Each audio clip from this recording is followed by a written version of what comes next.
Assalamualaikum warahmatullahi wabarakatuh. Halo guys, perkenalkan kami dari kelompok 6 yang mana anggotanya yaitu terdiri dari Audiatun Salehah, Liliani, Maulina Apriliani, Fitri Rosyada Rahmawati, dan Tri Agustina.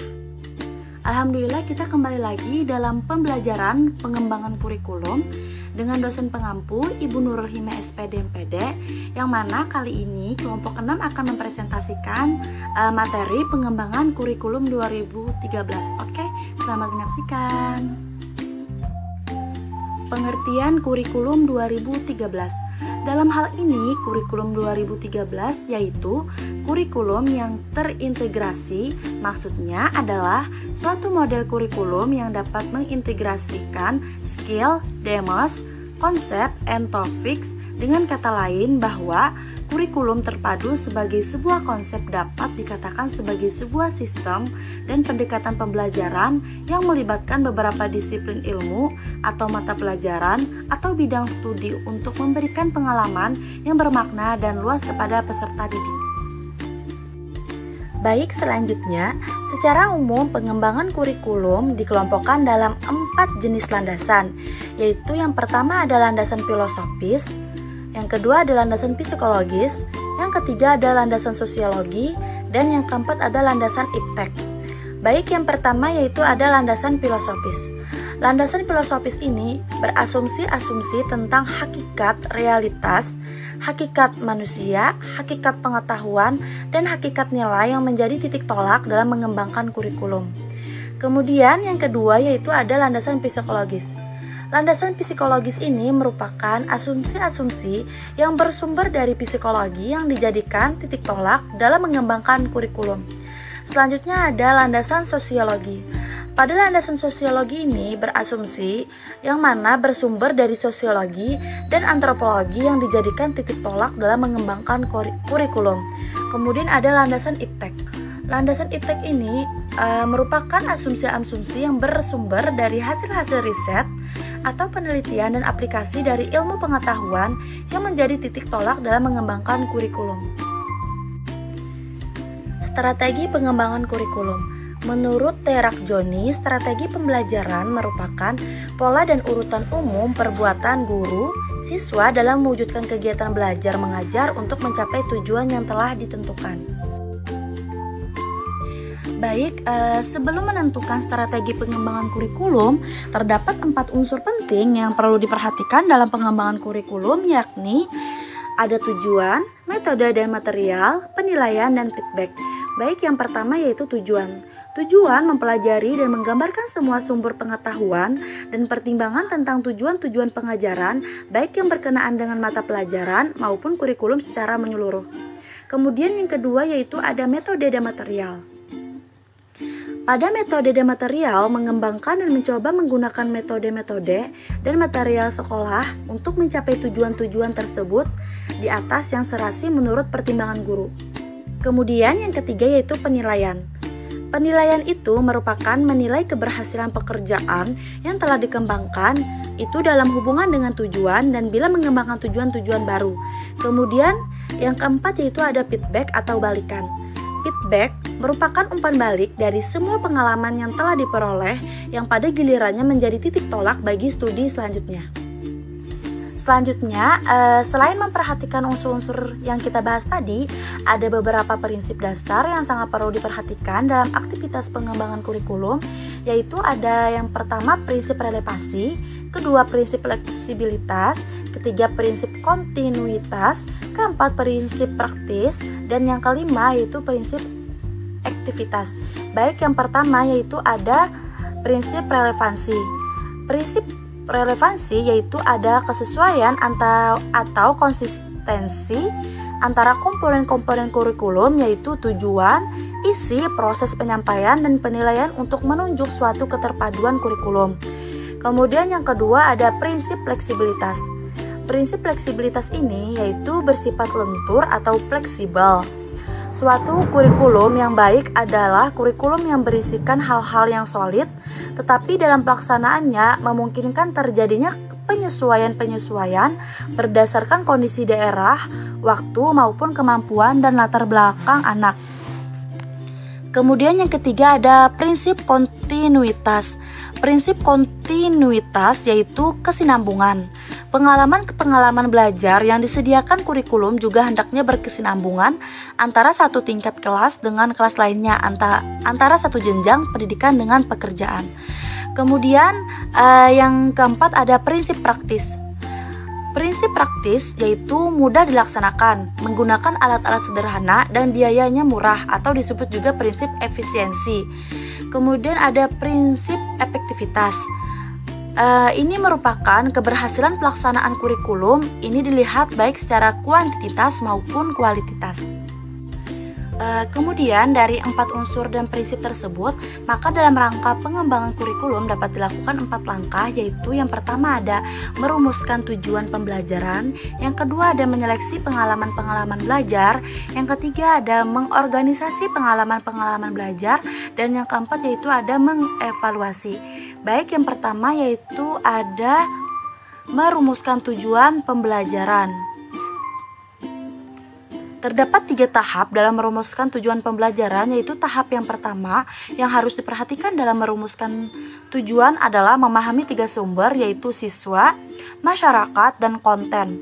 Tahap kedua adalah merumuskan tentatif general objektif atau standar kompetensi atau SK dengan memperhatikan landasan sosiologi.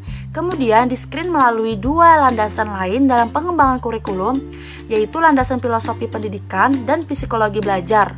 Dan tahap terakhir adalah merumuskan precise education atau kompetensi dasar atau KD.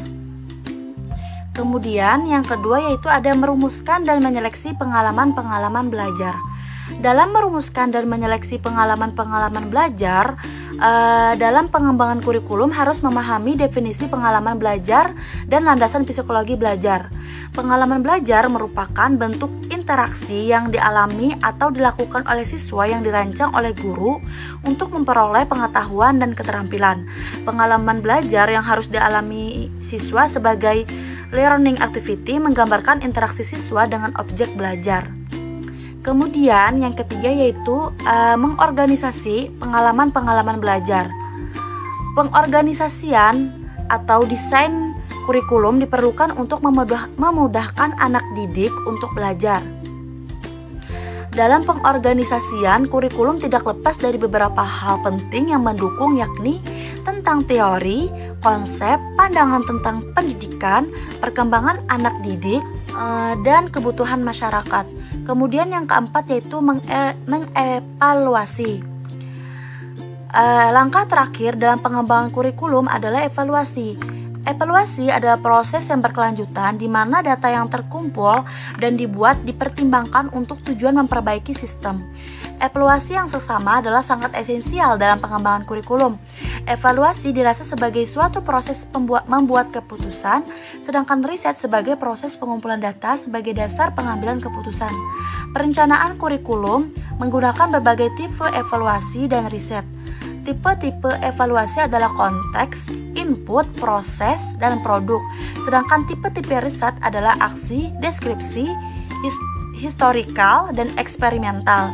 Di sisi lain, perencanaan kurikulum menggunakan evaluasi formatif atau proses atau progres dan evaluasi sumatif. Baik, selanjutnya yaitu elemen perubahan kurikulum 2013. Perubahan kurikulum yang menjadi ciri kurikulum 2013 adalah menyangkut 4 standar pendidikan, yakni standar kompetensi lulusan atau SKL, standar proses, standar isi, dan standar penilaian. Keempat ini dirumuskan dalam 7 elemen sebagai berikut. Yang pertama itu ada elemen kompetensi lulusan atau SKL. Khususnya pada SMA itu adanya peningkatan dan keseimbangan soft skill dan hard skill yang meliputi aspek kompetensi, sikap, keterampilan, dan pengetahuan. Kemudian yaitu ada kedudukan mata pelajaran atau isi. Pada SMA, kompetensi yang semula diturunkan dari mata pelajaran berubah menjadi mata pelajaran dikembangkan dari kompetensi. Kemudian yang ketiga ada pendekatan isi. Pada SMA, kompetensi dikembangkan melalui mata pelajaran wajib dan pilihan. Namun pada SMK itu dikembangkan pada mata pelajaran wajib, pilihan, dan vokasi. Kemudian ada yang keempat, struktur kurikulum atau mata pelajaran dan alokasi waktu atau isi. Pada SMA, perubahan sistem ada mata pelajaran wajib dan ada mata pelajaran pilihan. Kemudian terjadi pengurangan mata pelajaran yang harus diikuti siswa.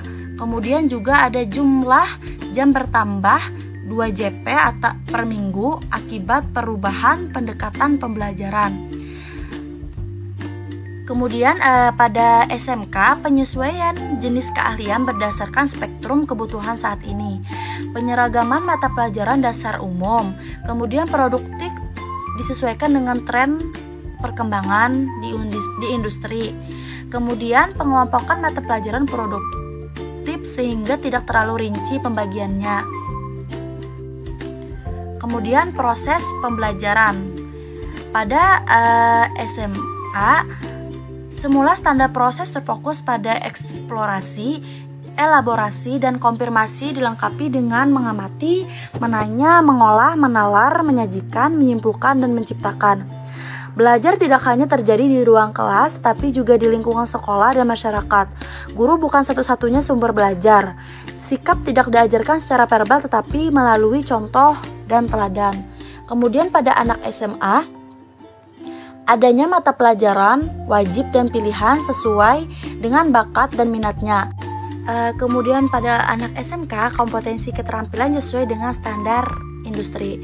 Kemudian yaitu ada penilaian. Pada penilaian SMA maupun SMK,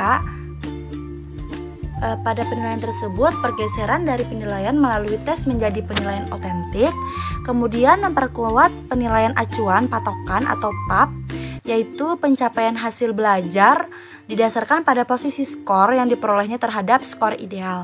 Kemudian penilaian tidak hanya level KD, tetapi juga kompetensi inti dan SKL. Kemudian mendorong pemanfaatan portofolio yang dibuat siswa sebagai instrumen utama penilaian. Kemudian yaitu ada kegiatan ekstrakurikuler atau ekskul. Pada SMA itu pramuka diwajibkan, kemudian juga ada OSIS, UKS, dan PMR. Sedangkan pada SMK juga ada pramuka itu bersifat wajib, kemudian juga ada OSIS, UKS, dan PMR. Baik kawan-kawan, selanjutnya kita masuk ke pembahasan mengenai kompetensi lulusan. Nah, kompetensi lulusan ini pastinya memiliki standar dong. Nah, jadi di sini kita akan membahas tentang standar kompetensi lulusan satuan pendidikan. Nah, jadi standar kompetensi lulusan atau SKL ini merupakan kualifikasi kemampuan lulusan yang mencakup pengetahuan, keterampilan, dan sikap yang digunakan sebagai pedoman penilaian dalam penentuan kelulusan peserta didik dari suatu pendidikan. Nah, SKL ini pada jenjang pendidikan menengah umum bertujuan untuk meningkatkan kecerdasan, pengetahuan, kepribadian, akhlak mulia, serta keterampilan untuk hidup mandiri dan mengikuti pendidikan lebih lanjut.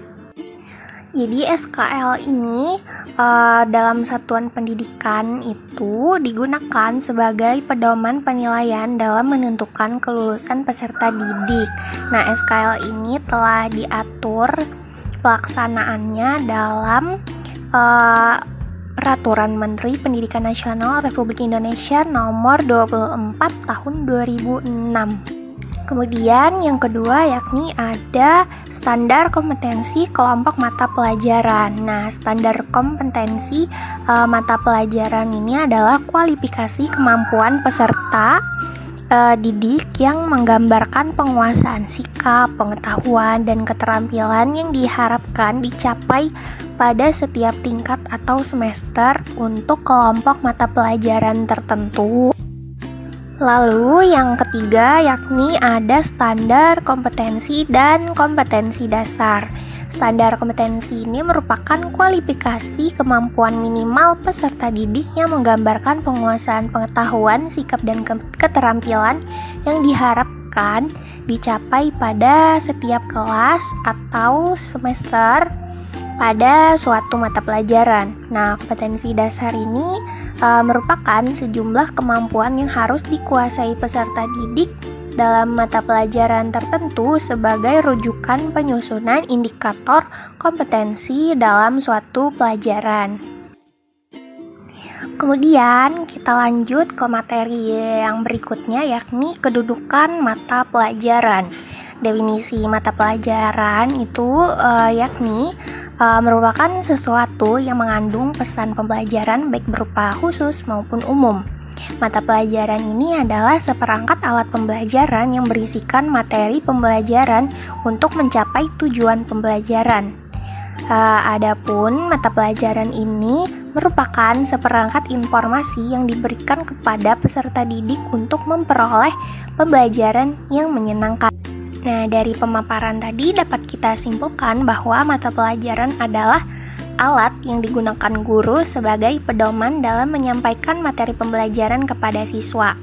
Berdasarkan berbagai pendapat para ahli, bahwa pembelajaran mempunyai arti yang lebih kondusif, yaitu mengupayakan peserta didik mampu belajar, merasa butuh belajar, termotivasi untuk belajar, mau belajar, dan tertarik terus untuk terus-menerus melakukan proses pembelajaran, sehingga menekankan peserta didik untuk lebih aktif dalam pembelajaran dan diharapkan mampu memberikan stimulus untuk proses hasil yang lebih maksimal dalam proses pembelajaran tersebut.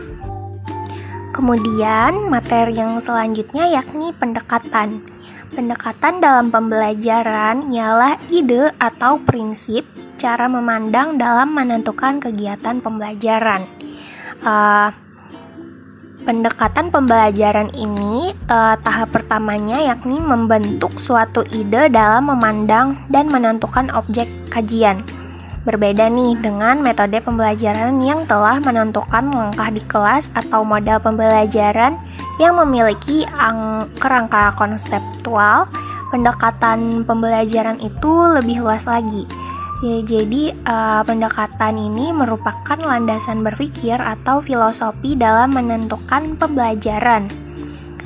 Dapat ditentukan pula beberapa unsur penting yang membedakan pendekatan dari konsepsi pembelajaran yang lain, yakni merupakan sebuah filosofi atau landasan.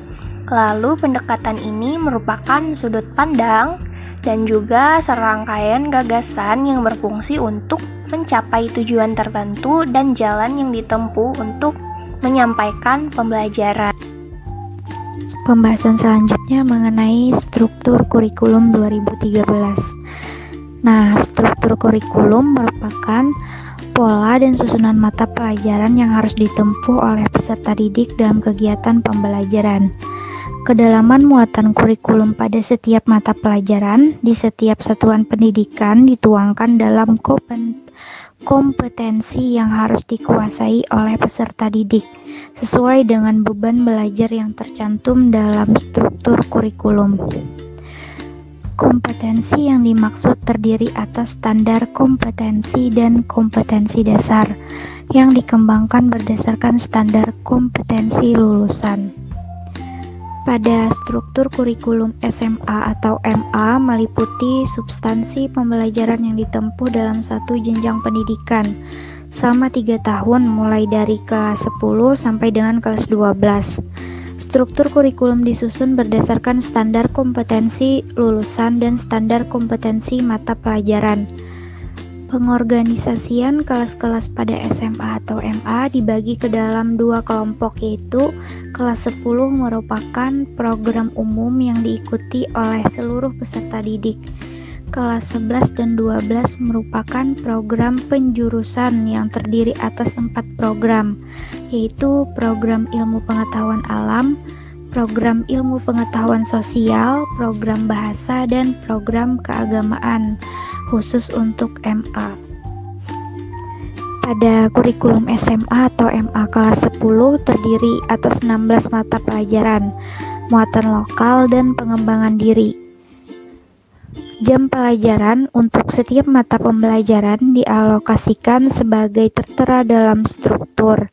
Satuan pendidikan dimungkinkan menambahkan maksimum 4 jam pembelajaran per minggu secara keseluruhan. Adapun alokasi waktu 1 jam pembelajaran adalah 45 menit. Kemudian minggu efektif dalam 1 tahun pembelajaran atau 2 semester adalah 34 sampai 38 minggu. Pada kurikulum SMA atau MA kelas 11 dan 12 program IPA, IPS, Bahasa dan Keagamaan terdiri atas 13 mata pelajaran, muatan lokal dan pengembangan diri. Adapun jam pembelajaran untuk setiap mata pembelajaran dialokasikan sebagaimana tertera dalam struktur. Satuan pendidik dimungkinkan menambah maksimum 4 jam pembelajaran per minggu secara keseluruhan. Adapun alokasi waktunya 1 jam pembelajaran adalah 45 menit. Adapun minggu efektif dalam 1 tahun pembelajaran atau 2 semester adalah 34 sampai 38 minggu. Selanjutnya, pembahasan mengenai proses pembelajaran pada kurikulum 2013. Pada proses pembelajaran kurikulum 2013 terdiri atas pembelajaran intrakurikuler dan pembelajaran ekstrakurikuler. Baik, selanjutnya pembahasan mengenai pembelajaran intrakurikuler. Pada pembelajaran intrakurikuler didasarkan pada prinsip-prinsip, yaitu pada proses pembelajaran intrakurikuler adalah proses pembelajaran yang berkenaan dengan mata pelajaran dan struktur kurikulum dan dilakukan di kelas, sekolah, dan masyarakat. Kemudian pada proses pembelajaran khususnya di SMA atau MA berdasarkan rencana pelaksanaan pembelajaran yang dikembangkan guru. Kemudian proses pembelajaran didasarkan atas prinsip pembelajaran siswa aktif untuk menguasai kompetensi dasar dan kompetensi inti pada tingkat yang memuaskan. Kemudian pada proses pembelajaran dikembangkan atas prinsip pembelajaran siswa aktif melalui kegiatan mengamati, menanya, menganalisis, mengkomunikasikan, dan lain-lain. Kemudian pembelajaran remedial dilaksanakan untuk membantu peserta didik menguasai kompetensi yang masih kurang. Dan yang terakhir, penilaian hasil belajar mencakup seluruh aspek kompetensi. Kemudian selanjutnya pembahasan mengenai ekstrakurikuler. Pada pembelajaran ekstrakurikuler adalah kegiatan yang dilakukan untuk aktivitas yang dirancang sebagai kegiatan di luar kegiatan pembelajaran terjadwal secara rutin setiap minggu. Kegiatan ekstrakurikuler terdiri atas kegiatan wajib dan kegiatan pilihan. Kegiatan ekstrakurikuler adalah bagian yang tak terpisahkan dalam kurikulum. Kegiatan ekstrakurikuler berfungsi untuk yaitu mengembangkan minat peserta didik terhadap kegiatan tertentu yang tidak dapat dilaksanakan melalui pembelajaran kelas biasa. Kemudian bertujuan untuk mengembangkan kemampuan yang terutama berfokus pada kepemimpinan, hubungan sosial dan kemanusiaan, serta berbagai keterampilan hidup. Adapun pada kegiatan ekstrakurikuler dilakukan di lingkungan seperti sekolah, masyarakat, dan alam. Pada ekstrakurikuler wajib dinilai yang hasilnya sebagai unsur pendukung kegiatan intrakurikuler. Oke, kita masuk ke materi yang selanjutnya, yaitu penilaian. Nah, di dalam penilaian terdapat beberapa aspek, yaitu pengetahuan, kemampuan, dan sikap. Yang pertama yaitu pengetahuan. Pada penilaian kompetensi pengetahuan, peserta didik biasanya akan menilai kompetensi berupa soal ataupun ujian agar dapat mengetahui capaian peserta didik dalam proses pembelajaran. Nah, lalu dari penilaian kompetensi pengetahuan ini dapat juga guru atau pendidik menemukan hal-hal yang perlu diperbaiki dalam proses pembelajaran. Yang kedua yaitu penilaian kompetensi sikap. Nah, pada penilaian kompetensi sikap ini, pendidik harus melakukan observasi secara langsung terhadap peserta didik dan melampirkannya ke dalam jurnal serta melakukan penilaian yang dilakukan oleh peserta didik terhadap temannya. Yang terakhir yaitu penilaian kompetensi keterampilan. Nah, pendidik akan menilai kompetensi keterampilan peserta didik melalui berbagai cara yang dapat menunjukkan keterampilan peserta didik tersebut dan masih berhubungan dengan pelajaran yang diajarkan oleh peserta didik. Contohnya pada keterampilan menggambar. Pada siswa misalkan disuruh menggambar organ-organ pencernaan pada manusia. Nah, itu salah satunya. Oke, lanjut ke materi selanjutnya, yaitu kegiatan ekstrakurikuler. Kegiatan ekstrakurikuler yaitu suatu kegiatan yang berada di luar jam pelajaran, dan kegiatan tersebut merupakan wadah untuk mengembangkan kemampuan atau keterampilan peserta didik. Nah, kegiatan ekstrakurikuler ini terbagi jadi dua, yaitu ekstrakurikuler wajib dan ekstrakurikuler yang tidak wajib. Nah, kegiatan ekstrakurikuler wajib yaitu sudah diatur dalam kurikulum 2013 yang menetapkan bahwa seluruh peserta didik wajib mengikuti ekstrakurikuler tersebut. Nah, kegiatan ini biasanya diwajibkan yaitu pelatihan kepramukaan yang terdapat proses penilaian yang dapat mempengaruhi peserta didik dan dapat diberikan sanksi terhadap peserta didik apabila tidak mengikutinya. Terus, ekstrakurikuler yang tidak wajib. Pada kegiatan ini bersifat tidak wajib atau misalkan tidak diikuti itu tidak apa-apa, akan tetapi dianjurkan untuk mengikuti. Biasanya ekstrakurikuler yang tidak wajib ini pada madrasah aliyah ataupun SMA itu berhubungan dengan keagamaan, seperti fikih wanita, tauhid, dan kesenian. Lanjut ke materi selanjutnya, yaitu struktur kurikulum. Struktur kurikulum merupakan suatu penggambaran kurikulum yang bersifat konseptual dan dalam bentuk mata pelajaran, posisi mata pelajaran dalam kurikulum, beban belajar, dan lainnya. Struktur kurikulum merupakan suatu pengaplikasian konsep, pengorganisasian berbagai perangkat yang sangat diperlukan dalam pembelajaran. Nah, struktur kurikulum ada kompetensi inti, kompetensi dasar, mata pelajaran, muatan belajar, dan beban belajar. Sekian materi dari saya serahkan kepada pemateri selanjutnya. Terima kasih.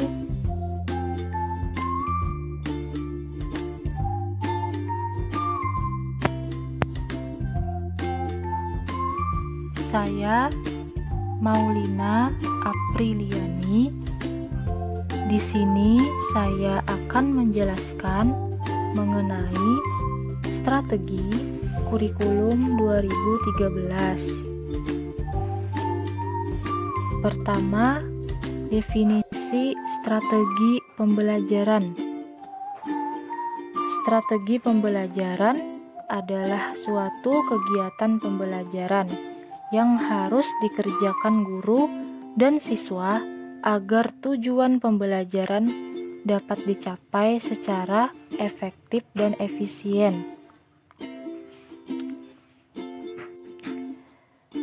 Kedua, macam-macam strategi pembelajaran. Bila dilihat dari penyajiannya, strategi pembelajaran itu dibagi menjadi dua, yaitu induktif dan deduktif. Strategi pembelajaran ini sifatnya konseptual. Strategi atau model pembelajaran ini bisa diimplementasikan dengan bentuk metode pembelajaran yang nyata. Metode pembelajaran yang bisa dipilih dari konsep strategi pembelajaran adalah sebagai berikut.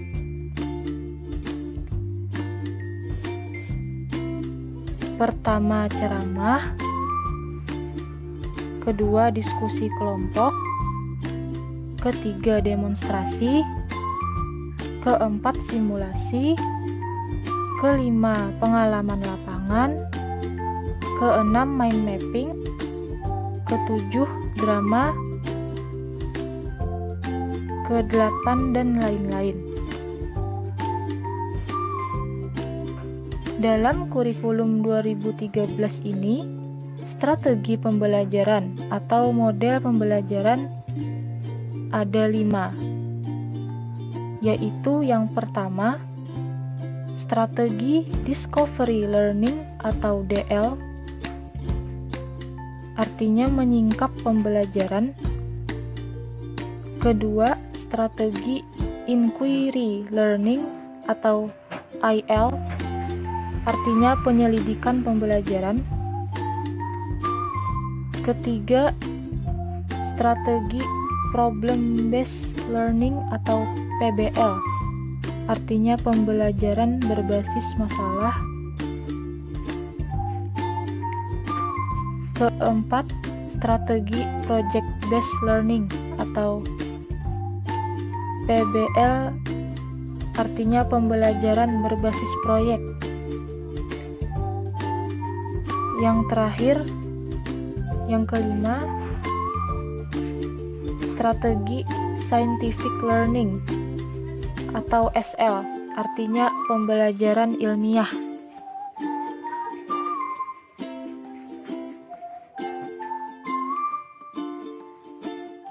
Definisi macam-macam strategi pembelajaran K13. Pertama, strategi Discovery Learning, yaitu teori belajar yang diartikan sebagai proses pembelajaran yang terjadi bila pelajar tidak disajikan dengan pelajaran dalam bentuk finalnya, tetapi diharapkan mengorganisasi sendiri. Kedua, strategi Inquiry Learning diartikan sebagai pembelajaran yang mempersiapkan situasi bagi anak untuk melakukan eksperimen sendiri. Dalam arti luasnya, ingin melihat apa yang terjadi, ingin melakukan sesuatu, ingin menggunakan simbol-simbol, dan mencari jawaban atas pertanyaan sendiri, menghubungkan penemuan yang satu dengan penemuan yang lain, membandingkan apa yang ditemukan dengan yang ditemukan orang lain. Ketiga, strategi Problem Based Learning adalah metode pengajaran yang memiliki ciri, yaitu adanya permasalahan nyata sebagai konteks untuk peserta didik belajar berpikir kritis dan keterampilan memecahkan masalah dan memperoleh pengetahuan. Keempat,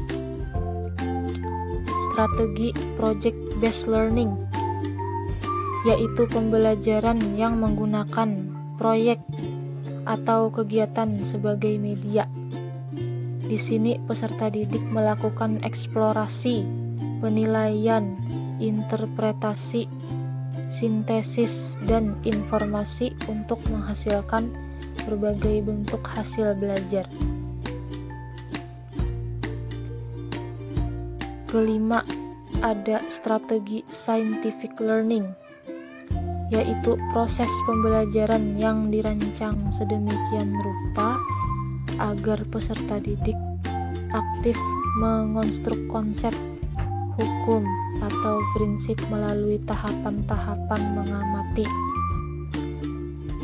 atau untuk mengidentifikasi atau menemukan masalah, merumuskan masalah, mengajukan atau merumuskan hipotesis, mengumpulkan data dengan berbagai teknik, menganalisis data, menarik kesimpulan, dan mengomunikasikan konsep, hukum atau prinsip yang ditemukan.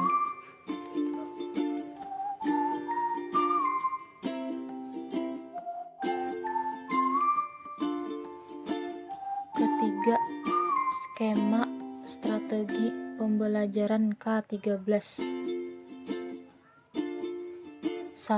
Strategi discovery learning atau penyingkapan pembelajaran.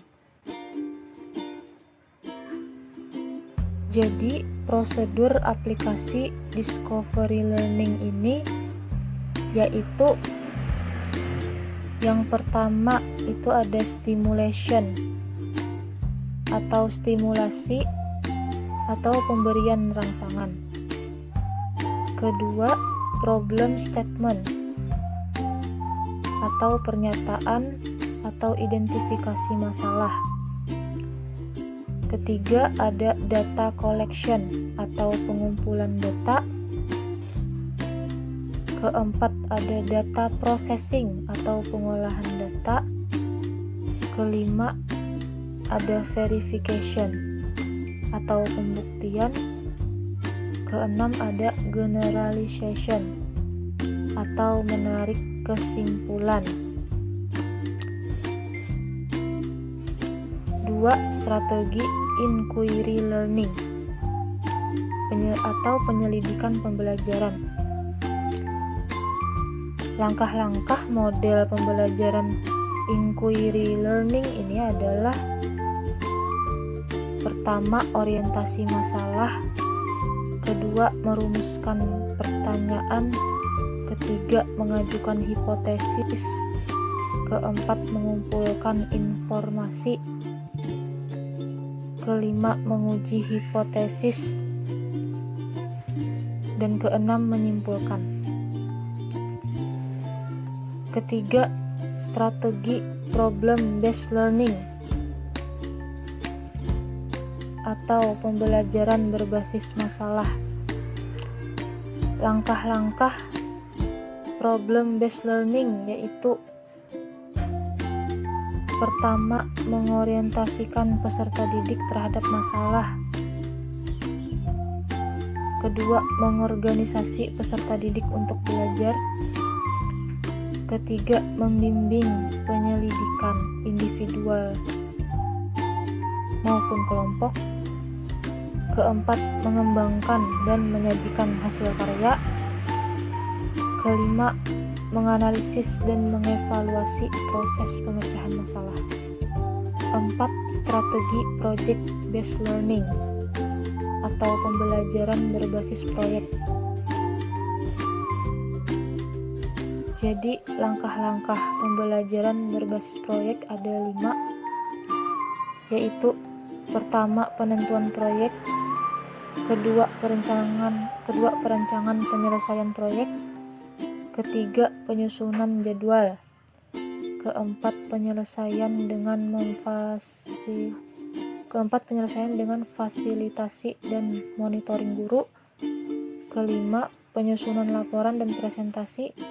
Keenam, evaluasi proses dan hasil proyek.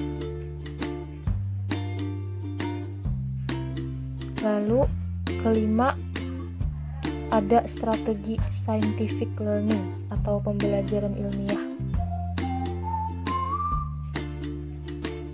Langkah-langkah pendekatan saintifik ini adalah: pertama, observing atau mengamati.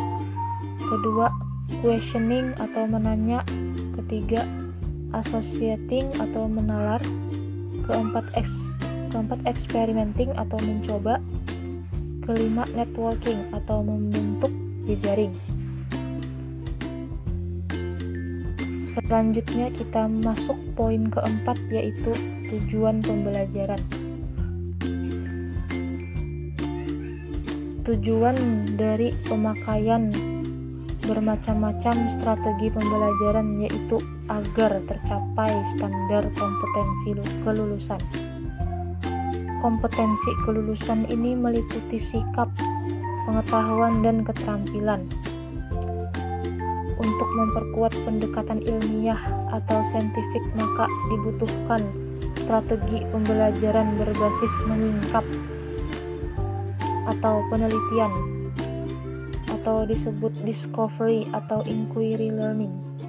Sedangkan untuk mendorong peserta didik guna menghasilkan karya nyata baik individu maupun kelompok, maka strategi pembelajaran berbasis proyek sangat ditekankan. Rincian gradasi sikap pengetahuan dan keterampilan yaitu sebagai berikut. Dari sikap ada menerima, menjalankan, menghargai, menghayati, mengamalkan, mencipta. Pengetahuan meliputi mengingat, memahami, menerapkan, menganalisis, dan mengevaluasi. Keterampilan meliputi mengamati, menanya, mencoba, menalar, dan menyaji.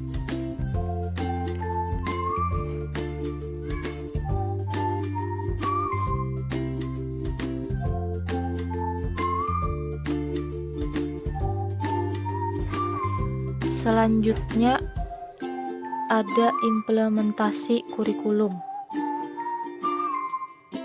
1. Pengertian implementasi kurikulum. Implementasi adalah melaksanakan sesuatu atau aplikasi praktis dari metode, prosedur, atau tujuan yang diinginkan. Dengan demikian, implementasi kurikulum juga suatu interaksi antara mereka yang menciptakan program dengan mereka yang dibebankan untuk melaksanakan program. Oleh karena itu, Ornstein dan Hankins 1998 menyatakan bahwa 1. Implementasi mengharuskan pendidik untuk beralih dari program yang mereka kenal saat ini pada program baru atau ubahan. Kedua, implementasi melibatkan perubahan dalam pengetahuan, tindakan, dan sikap seseorang. Ketiga, implementasi dapat dilihat sebagai proses pengembangan profesional dan pertumbuhan yang melibatkan interaksi, umpan balik, dan pendampingan yang berkelanjutan.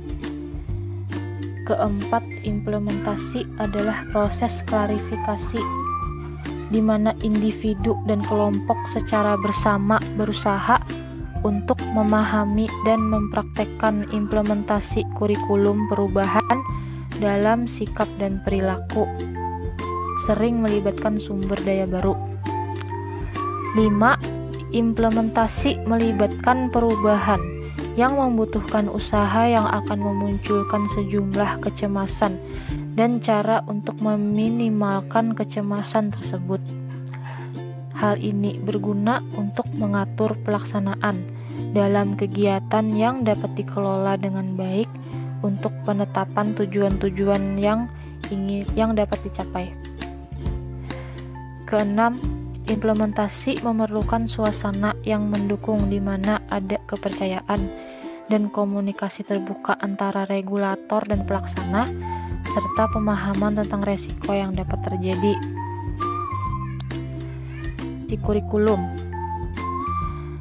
Jadi, implementasi kurikulum ini mencakup 3 tahapan pokok, yaitu A. Pengembangan program. Mencakup program tahunan, semester, atau caturwulan, bulanan, mingguan, dan harian. Selain itu ada juga program bimbingan dan konseling atau program remedial. B. Pelaksanaan pembelajaran. Pada hakikatnya, pembelajaran adalah proses interaksi antara peserta didik dengan lingkungannya, sehingga terjadi perubahan perilaku ke arah yang lebih baik. C. Evaluasi.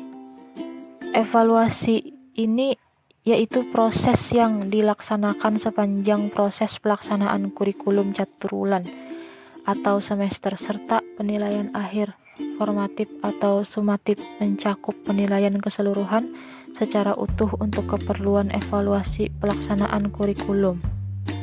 Ketiga, faktor-faktor yang mempengaruhi implementasi kurikulum. Implementasi kurikulum ini dipengaruhi oleh 3 faktor, yaitu A. Karakteristik kurikulum. Karakteristik kurikulum mencakup ruang lingkup bahan ajar, tujuan, fungsi, sifat, dan sebagainya. B. Strategi implementasi adalah strategi yang digunakan dalam implementasi kurikulum seperti diskusi profesi, seminar, penataran, lokakarya, penyediaan buku kurikulum, dan berbagai kegiatan lain yang dapat mendorong penggunaan kurikulum di lapangan. C. Karakteristik pengguna kurikulum. Ini meliputi pengetahuan, keterampilan, serta nilai dan sikap guru terhadap kurikulum dalam pembelajaran.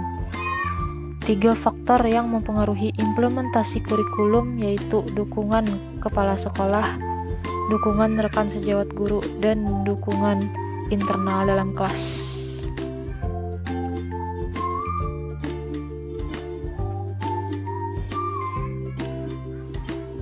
4. Prinsip-prinsip implementasi kurikulum.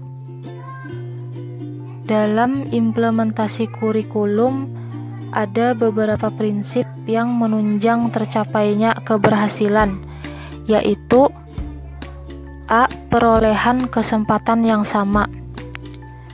Prinsip ini mengutamakan penyediaan tempat yang memberdayakan semua peserta didik secara demokratis dan berkeadilan untuk memperoleh pengetahuan, keterampilan, dan sikap.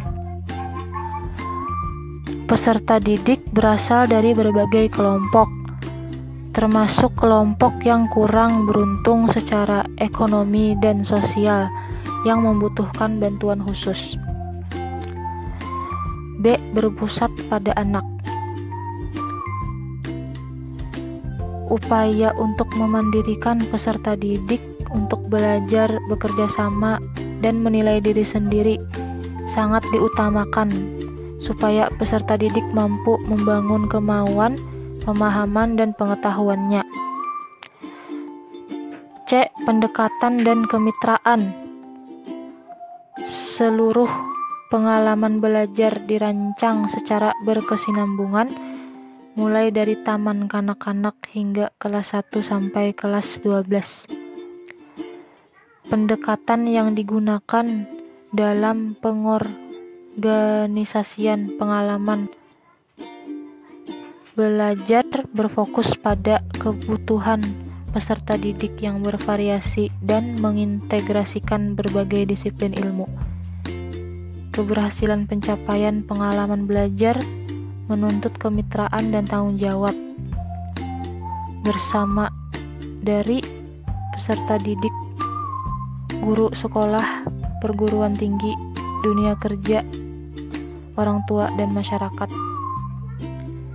D. Kesatuan dalam kebijakan dan keberagaman dalam pelaksanaan. Standar kompetensi disusun oleh pusat dengan cara pelaksanaannya disesuaikan dengan kebutuhan dan kemampuan masing-masing daerah atau sekolah. Perubahan kurikulum sebagai berikut. 1. Substitusi. Satu unsur ini dapat diganti dengan yang lain dari yang sudah ada. Contoh, menggantikan buku teks baru dengan buku teks lama. 2. Alterasi. Ini terjadi ketika perubahan diperkenalkan ke dalam bahan yang sudah ada dengan harapan muncul sedikit perubahan, dan dengan implementasi kurikulum ini akan mudah diadopsi. Contoh, memperkenalkan konten baru seperti soft skill yang diintegrasikan dalam materi ajar lama. 3. Pertubasi. Pertubasi adalah perubahan yang mengganggu, tapi guru menyesuaikan diri mereka dalam waktu yang cukup singkat. Contohnya, kepala sekolah melakukan perubahan jadwal atau jadwal yang memungkinkan waktu mengajar lebih lama lagi. 4. Restrukturisasi. Restrukturisasi adalah perubahan yang mengarah pada modifikasi sistem secara keseluruhan. Contohnya, pengenalan kurikulum terpadu yang memerlukan tim teaching atau melibatkan masyarakat setempat dalam memutuskan apa yang akan diajarkan. Kelima, orientasi nilai. Orientasi nilai adalah pergeseran dalam orientasi nilai-nilai fundamental dari personil sekolah. Contohnya, jika guru yang baru bergabung lebih menekankan pada pertumbuhan pribadi peserta didik daripada prestasi akademik, maka orientasi nilai atau filosofi dasar sekolah berubah. Implementasi dari sebuah perubahan pendidikan ini melibatkan perubahan dalam praktek. Sedikitnya ada 3 komponen dalam mengimplementasikan program atau kebijakan baru, yaitu pertama, kemungkinan penggunaan material baru atau yang direvisi atau sumber belajar. Kedua, kemungkinan penggunaan pendekatan mengajar baru atau metode atau strategi baru. Ketiga, kemungkinan perubahan kepercayaan, asumsi atau teori pendidikan. 6. Penolakan terhadap perubahan. Berikut ini alasan utama mengapa orang menolak perubahan. Yang pertama, orang menolak perubahan karena mereka tidak mengerti. Jadi penolakan terhadap suatu perubahan karena orang tidak mengerti tentang apa yang berubah, bagaimana melaksanakannya, kapan dilakukan, mengapa harus dilakukan. Oleh karena itu, mereka harus mendapat kejelasan tentang apa yang dituntut dari mereka dalam melaksanakan perubahan. Kemana arah tujuan perubahan, bagaimana melaksanakan perubahan, keterampilan dan pengetahuan apa yang dibutuhkan untuk melaksanakan perubahan. Kedua, orang menolak perubahan karena kurangnya rasa memiliki. Individu ini tidak akan mudah menerima perubahan jika mereka menganggap hal itu datang dari luar. Sayangnya, upaya reformasi kurikulum ini kebanyakan diawali dari luar, sebagaimana kebijakan kurikulum baru yang sering berlaku di Indonesia.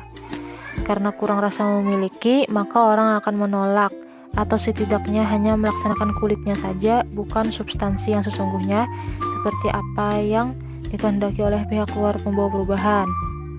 Oleh karena itu, para guru perlu diyakinkan bahwa meskipun berasal dari luar, pandangan dan pendapat mereka telah dipertimbangkan pada tahap perencanaan dan desain pengembangan kurikulum.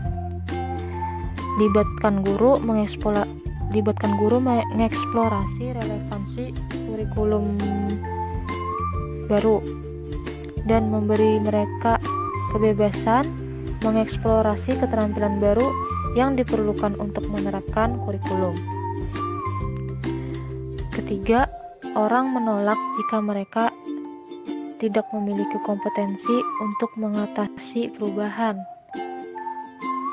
Wajar bagi orang-orang untuk menolak jika mereka tidak memiliki pengetahuan dan keterampilan untuk mengatasi perubahan. Implementasi kurikulum ini tak seorang pun ingin diberitahu bahwa mereka tidak kompeten. Ada kemungkinan bahwa pelaksanaan kurikulum baru terburu-buru diterapkan atau karena keterbatasan anggaran. Periode pelatihan telah sangat berkurang dan guru tidak cukup dilengkapi dengan peningkatan pengetahuan dan keterampilan yang dibutuhkan. Keempat, orang-orang menolak perubahan jika kurang insentif atau bermanfaat. Jika guru tidak yakin bahwa program baru akan membuat hal-hal yang lebih baik bagi mahasiswa atau dalam hasil belajar atau diri mereka sendiri, seperti pengakuan, penghormatan, atau penghargaan yang lebih besar, mereka cenderung untuk menolak perubahan yang disarankan. Untuk itu harus dipastikan bahwa guru yang terlibat secara aktif dalam perubahan kurikulum lebih dihargai. Kelima, orang-orang menolak perubahan jika mereka tidak punya waktu untuk terlibat dalam perubahan. guru memiliki kesulitan dalam menyeimbangkan antara perubahan yang menjadi tanggung jawab mereka dan kenyamanan dalam melakukan apa yang biasa dilakukan saat ini. Memfokuskan energi mereka pada kegiatan perubahan dapat mengarah pada resiko pengabaian tanggung jawab mereka saat ini. Untuk mengatasi hal ini perlu meringankan beban kerja mereka sehingga mereka dapat berpartisipasi dalam perubahan.